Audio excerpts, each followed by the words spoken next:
Dear Mr. Pink, my eyes have seen the world. My heart is feeling weary to the bone. Dear Mr. Pink, was the 60s just a dream? Was it truth we felt, or were we merely stoned? You taught us yoga, inner peace and poetry. You taught big boys how to cry. We learned to open up our hearts and let it be. But tonight I sit alone and I wonder why. Yes, I wonder, oh, I wonder, was it worth it in the end? Does this world really give a damn for love? It's power and it's a money that controls the minds of men. Mr. Pink, what was it we were thinking of?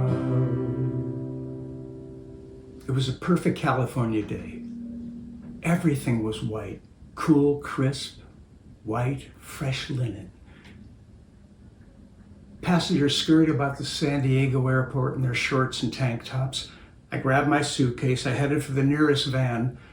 Friendly businessman sat up front chatting with the driver. My mind drifted back to Bob Pink's letter. Dearest friend a man could know, my life has been a gift and you a major part of it. I have always told you that the quality of life became unbearable. By August 26th, I'll stop dialysis. By September 1st, I'll be in the hospital. By the time the leaves have left the trees. How do you say goodbye to a friend forever? The van pulled up in front of Bob's house. His wife, Gay, was waiting outside. I paid the driver and followed her in. How's he doing? Her beautiful brown eyes were on fire. Not well. Our friend's not doing very well right now. I met Bob Pink back in the 70s when I was substitute teaching high school. I came back to the English office one day and I found this tall, handsome mountain of a man sitting at my desk reading my book. He looked up in awe. Are you reading this? No, sir, you are. I can't believe anybody in this place is reading Sam Kean. The book was called To a Dancing God, an exploration of the ever-changing face of God, a search for truth in America. We became fast friends. We were both seekers, two poetic souls caught up in the great human potential movement of the 70s. Gay led me into the bedroom. He was stretched out in his famous blue sweatsuit, a white cloth across his forehead. He looked tiny, frail, delicate as autumn leaves, so frail that he would shatter if you breathed on him. She took the washcloth, dipped it in a bowl of ice water, handed it to me, said, "You keep his head cool. I'll start supper." I placed the cloth on Bob's forehead. He squinted. "Hey, buddy." "Hey, Bob." I held his hand as he faded back to sleep. The next day, he rallied long enough to sit in the back porch and talk. "It's been a good life, John. I've been a lucky man." "Yes, you are, Bob. 73 years. Now I am lucky."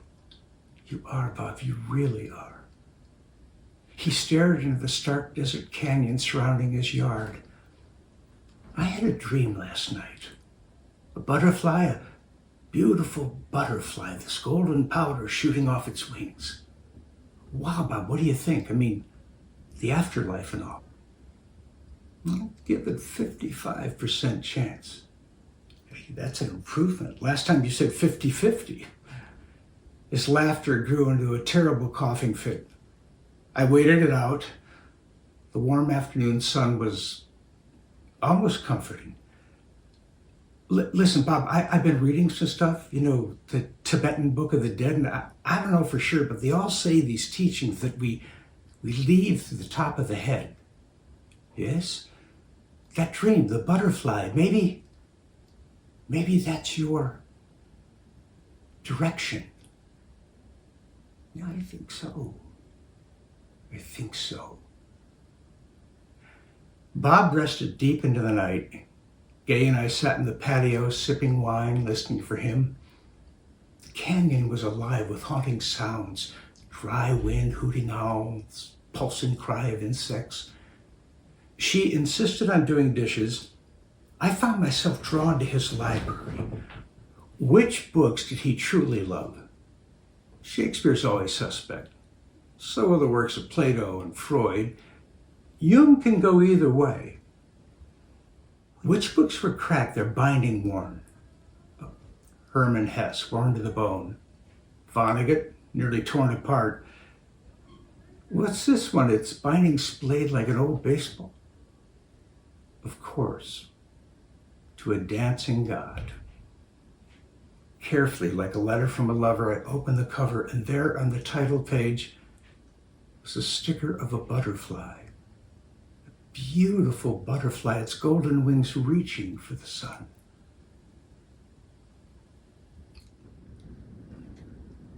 Time to say goodbye. Bob struggled to stand. We stood there looking into each other's eyes. I went first. I love you, Bob. I love you too. I will never forget you. I'll live in your cells forever. Yes, you will. He reached out his bony arms and held me close. One last hug.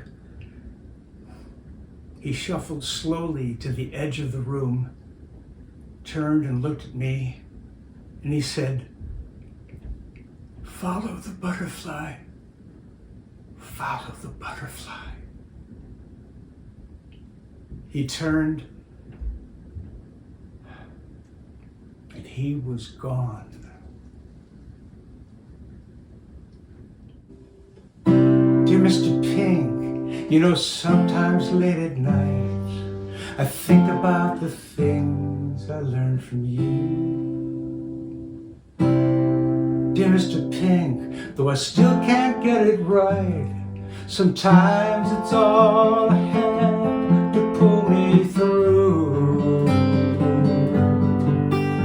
And I wonder, oh, I wonder how this world of ours would be if the things we learn from you could be expressed. Though I know that may not happen, Mr. Pink, please rest assured that all of us you've touched have all been blessed. Signed sincerely, Socrates, and all the rest.